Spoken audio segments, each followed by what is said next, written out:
Hoje nós vamos conectar tudo que nós estudamos sobre os afetos com todos os outros vídeos que a gente fez anteriormente. Ou seja, a gente vai ver como que o afeto entra naquele mistério do livre-arbítrio e mais, vamos definir a trindade em função desse aspecto dual do universo.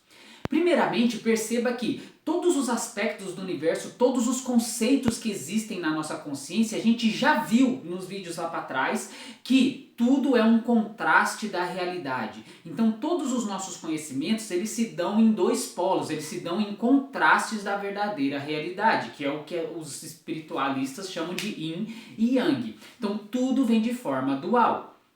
Então a verdadeira realidade, ela é e sempre será incognoscível. A gente também já viu vídeo sobre isso, tá? Mostrando que como a gente só vê o contraste da realidade, e a gente nunca vai poder ver e descrever a realidade do jeito que ela é. Então todas as nossas teorias, todas as nossas teorias estão erradas. Por quê? Porque todas as nossas teorias são duais. Não existe teoria que não seja dual. Não existe nem conceito que não seja dual. Tá? Então, como não existe nada que não seja de forma dual, a gente nunca vai conseguir explicar a unicidade da realidade. Que a gente já viu que ela tem que ser una também lá nos vídeos lá para trás. Vamos lá e veja. Bom, para conectar então todo os estudos que a gente fez do afeto com essas coisas que a gente já viu nos vídeos passados, a gente agora aqui vai ter que começar a distinguir a famosa trindade. Por quê? A gente viu que todos os nossos conhecimentos, eles são calcados, em toda a nossa consciência, ela é calcada em dois núcleos, a gente já viu, no conceito e no amor. A gente tem toda aquela parte racional e toda aquela parte intelectiva, e a gente tem toda aquela parte afetiva do nosso ser, certo? E toda a parte racional é calcada nos conceitos, e toda a parte afetiva é calcada no amor, como a gente já viu. E o conceito e o amor são algo misteriosos, eles estão ali um complementando o outro de forma dual, como a gente já viu. Então não existe nada no universo que não seja dual, tá? Então a nossa consciência não seria diferente. A nossa consciência, ela se manifesta no mundo em função de uma dualidade, a dualidade conhecimento-afeto, certo? Algumas pessoas vão colocar que o amor é anterior ao conhecimento. Então a gente vai discutir isso aqui agora para vocês verem que entrar no meio desse mistério é a mesma coisa que tentar entrar na trindade. E mais pra frente a gente vai ver o que é a trindade, vocês vão ver que vocês não podem entrar na trindade de forma dual, e aqui a gente vai começar a ver isso.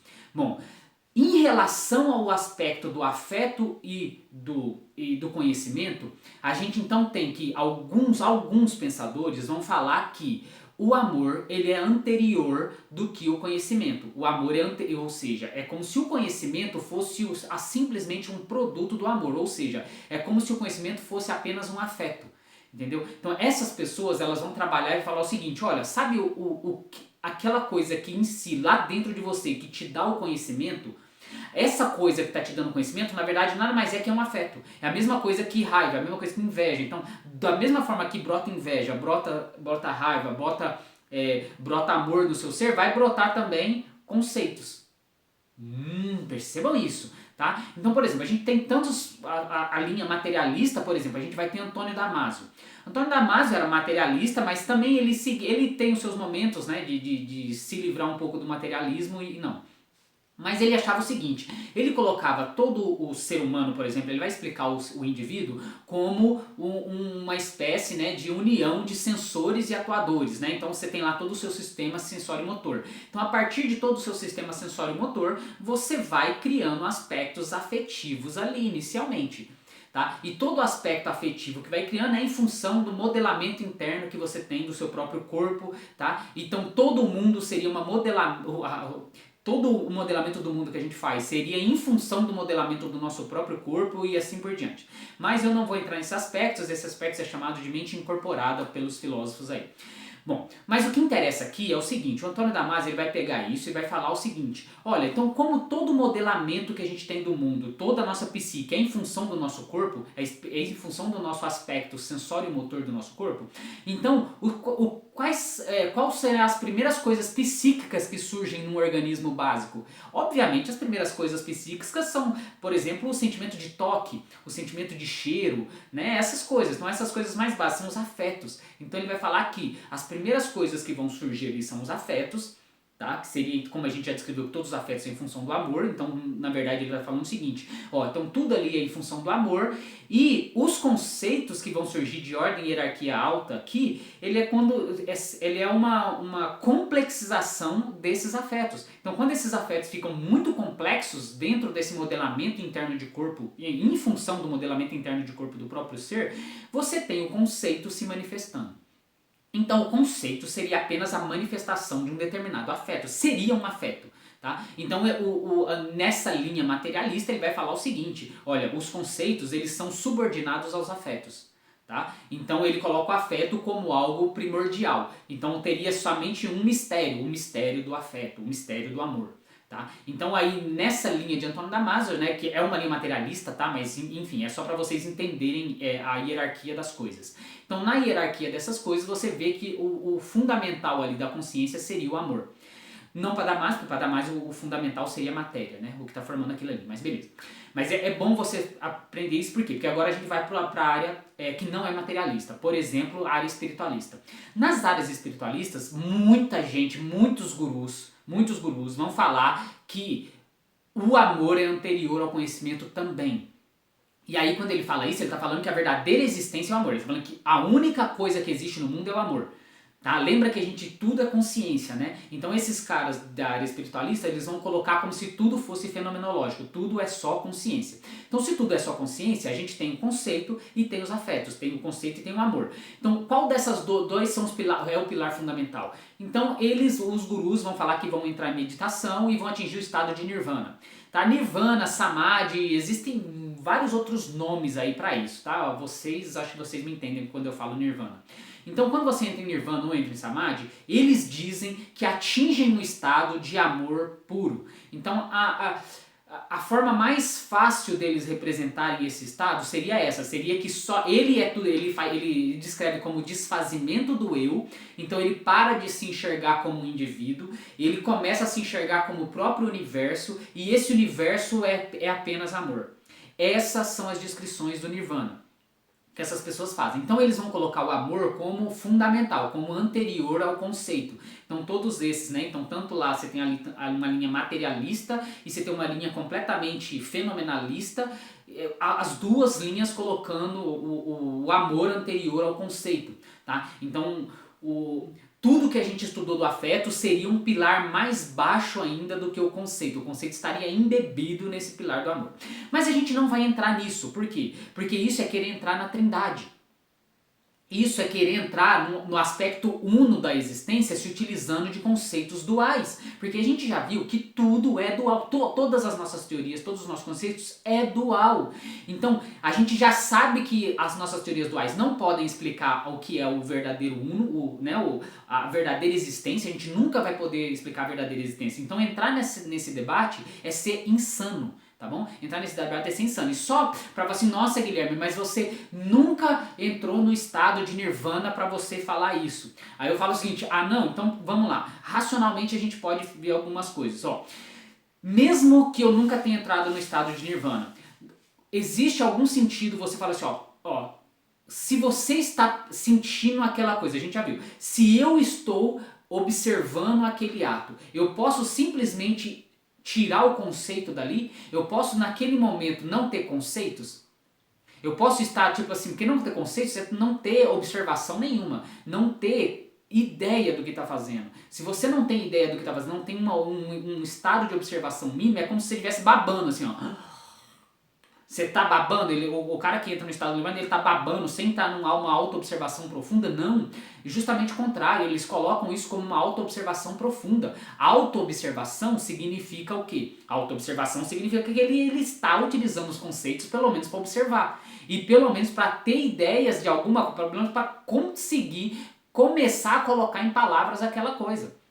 É claro que eles vão falar que tem que eliminar o pensamento. É claro, mas eliminar o pensamento não significa eliminar os conceitos, porque a estrutura do conceito mais fundamental, ele é o próprio awareness. Você pode se livrar do awareness para estar em estado de nirvana? Não, o awareness tem que estar lá. Então o awareness possui um conceito de base, que possui uma integridade de conhecimento, possui, por assim, eu sou aquilo. Só do fato dele se enxergar como mundo já é um conceito. É um conceito de que ele está se enxergando no mundo. É claro que eles vão falar que você não pode definir isso dessa forma, tipo, é a melhor forma que eles arrumam para definir isso, mas não é isso. Claro, tudo bem, mas entenda que nesse estado existe uma estrutura ali embaixo que é misteriosa. Você não pode simplesmente falar que uma coisa está anterior à outra ou não, tipo, não faz sentido, tá bom? Não faz sentido, porque é um mistério, é um mistério. E quando eu explicar a Trindade daqui a pouquinho vai ficar mais claro para vocês. Bom, então é um mistério, a gente não consegue trabalhar com essas duas coisas, falar que uma é melhor do que a outra. Você não pode falar que uma vem da outra e no fundo todo mundo sabe que é uma coisa só. É claro, eu tô aqui, eu tenho conceitos e tenho afetos. É claro que eu sei que é uma coisa só, mas a gente não consegue entrar no detalhe de como é essa coisa, certo? Bom, então essa dualidade e unidade sempre vão formar um aspecto misterioso, que é o aspecto da Trindade. Tá? Além disso, antes de entrar na Trindade, perceba o seguinte, tem como eu olhar para a realidade e ver a realidade? Não, então qualquer que seja o seu estado de nirvana que você esteja, já é um estado de percepção. E aquele estado de percepção, ele não pode ser a verdadeira realidade. Por quê? Porque a realidade não pode perceber ela mesma do jeito que ela é. Entenderam? Então isso também já fala o seguinte, olha, por mais que você entre no estágio que você acha que não tem conceitos e não tem a outra coisa ali dentro, que você é o mundo, por mais que você ache isso, ainda não é a realidade. Ainda continua sendo algo dual ali, porque ela é feita de percepção, certo? Então percepção, você não pode perceber a verdadeira realidade. A verdadeira realidade sempre será incognoscível. Incognoscível quer dizer incognoscível, não quer dizer que uma está dentro da outra, que isso está antes daquilo, não. Incognoscível quer dizer incognoscível, certo? Você não pode nem falar nada. Você começou a falar, você já está errado. Pronto, então se você começou a falar, você está errado, você não pode entrar nesse mérito, tá? Então esse núcleo do conceito aí é misterioso, você não consegue entrar, justamente porque você não consegue entrar na unidade se agindo de dualidades, não consegue. Tá? Então pronto, então a gente vai ter então essas duas coisas que são misteriosas, que são o conceito e o amor. A gente não consegue lidar com eles, é um mistério. A forma que eles estão unidos numa coisa só é um mistério. E isso vai criar, na verdade, diversos mistérios. Tá? Toda a Trindade é misteriosa justamente por causa disso. Toda a Trindade é o seguinte, é tentar explicar a unidade por meio de uma dualidade. Você nunca vai conseguir fazer isso. É explicar a existência por meio do mundo objetivo ou do mundo subjetivo. Todo mundo sabe que a existência não é o mundo objetivo e também não é o mundo subjetivo. Ele é as duas ao mesmo tempo e muito mais. Então, isso causa uma trindade. Por exemplo, isso é a trindade. Uma trindade é o que existe em si, ninguém sabe, é incognoscível, mas o que existe se manifestando numa dualidade subjetiva e numa dualidade, no mundo subjetivo e no mundo objetivo, ou seja, uma dualidade entra aqui, tá? Então o uno se manifestando em dois é a trindade. Tá? E você vai achar essa trindade em qualquer lugar que você ir lá. Por exemplo, o Pai, que é a existência, ele é incognoscível, mas ele se manifesta no mundo por meio do Filho e do Espírito Santo. Então, o Pai não é o Filho e não é o Espírito Santo ao mesmo tempo que o Pai é os dois ao mesmo tempo. Então, o Pai não é nem o Filho e nem o Espírito Santo, mas o Pai é os dois ao mesmo tempo. Entenderam isso? Então, a Trindade sempre será incognoscível, porque você nunca vai poder explicar o Uno se ocupando de ideias duais. Nunca. E é por isso que existe a Trindade. Entendeu? E é por isso que o Pai é o Filho e o Espírito Santo ao mesmo tempo. Os três são uma coisa só, ao mesmo tempo que os três não são uma coisa só. É por isso. E isso está em tudo. Isso está em tudo. Isso está no fato de existir. Isso está no fato de você, na sua prosciência, né? Tipo assim, tudo que você vê, tudo que você percebe faz parte da sua consciência. Então vamos supor que o mundo da sua consciência é uma trindade. Que existe a consciência como um todo, que é o self, que a gente já viu, né, nos vídeos, que se manifesta em função de subjetivo e objetivo. Pronto, essa é a trindade da sua consciência. Então, tudo que existe na sua consciência ou está contido no mundo objetivo ou está contido no mundo subjetivo. E o mundo subjetivo não é o pai, não é a consciência, não é o self, ao mesmo tempo que o self é os dois ao mesmo tempo. Entenderam? Então essa é a trindade da sua consciência. Aí você tem lá, só que a religião, claro, a religião não vai falar, e os espiritualistas não vão falar da trindade em função da sua consciência, eles vão falar a trindade em função do universo como um todo. Então o universo como um todo, a existência do universo como um todo é o Pai. O Pai é tudo. O Pai é tudo. Mas o Pai se manifesta como? O Pai se manifesta no mundo objetivo e no mundo subjetivo. Ou você tem lá o Pai se manifestando, por exemplo, no mundo da matéria a partir de Jesus, que é o Filho, e a partir do Espírito Santo.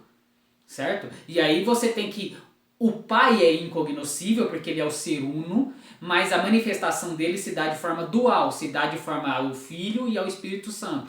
Então isso você vai ver em tudo, certo? E aí a gente vai ter então, vários filósofos já falaram isso, tá? Eu não sou o primeiro cara que está falando isso. Santo Agostinho já falou isso, Spinoza já falou isso, Descartes já falou isso, quem mais já falou isso? Kant já falou isso, tá? Então todos esses que eu falei, eu já li o livro deles. E todos esses, eles colocam essas dualidades. E eles falam, olha, apesar da existência ser una, essa dualidade aqui em cima, ela é misteriosa. Então é onde, por exemplo, eu já fiz um vídeo lá refutando a academia de hoje que coloca Descartes como dualista. Descartes não era dualista. Descartes justamente ele falou o seguinte, olha, existe uma coisa extensa e existe alguma coisa pensante. Eu não vou entrar no mérito se elas são coisas diferentes ou a mesma coisa. É claro que no fundo elas devem ser a mesma coisa. Tá? No fundo elas devem ser a mesma coisa, que é Deus. Só que eu não vou entrar nesse mérito. Não vou entrar porque é misterioso, é mistério. Então nenhum deles entraram nesse mérito, porque é misterioso. Mas quando você vai descrever o problema mente-corpo, quando você vai descrever qualquer coisa na vida, você sempre vai descrever de forma dual. Porque não tem como você descrever alguma coisa que não seja dual. Não tem como. A gente já viu, todos os seus conceitos são duais. Todos. Todas as suas teorias são calcadas em coisas duais, todas. Então não tem como você livrar da dualidade para entrar na unicidade. Então a trindade sempre será um mistério. Sempre. E a trindade que eu falo é em qualquer ramo de qualquer área. Tá? Você pode colocar. E Santo Agostinho vai dizer coisas lindas. Ele vai descrever várias trindades que existem em várias áreas. Então, por exemplo, nessa área, né, do conhecimento e do sentir, por exemplo, aí ele vai criar a trindade, né, que é entre, né, a própria existência da consciência e o fato de você conhecer e sentir. Então ele vai falar o seguinte, eu existo conhecendo e sentindo. Eu conheço que existo e sinto. E eu sinto que existo e conheço. É uma trindade, você não consegue explicar nenhum por nenhum, ao mesmo tempo que os três são uma coisa só. Entendeu? Essa é a trindade. E leiam Santo Agostinho, ele vai descrever vários tipos de trindade, não só esse. Ele descreve vários outros tipos de trindade, que não cabe ao vídeo aqui agora. Certo? Então percebam, todas as nossas teorias são calcadas em trindades. Todas. Todas. Não existe teoria que não tenha uma trindade nela. Tá? Como base. E é por isso que a trindade sempre será um mistério. E para esse vídeo não ficar muito grande, eu vou deixar então para analisar os afetos e o livre-arbítrio no próximo vídeo. Então, até lá!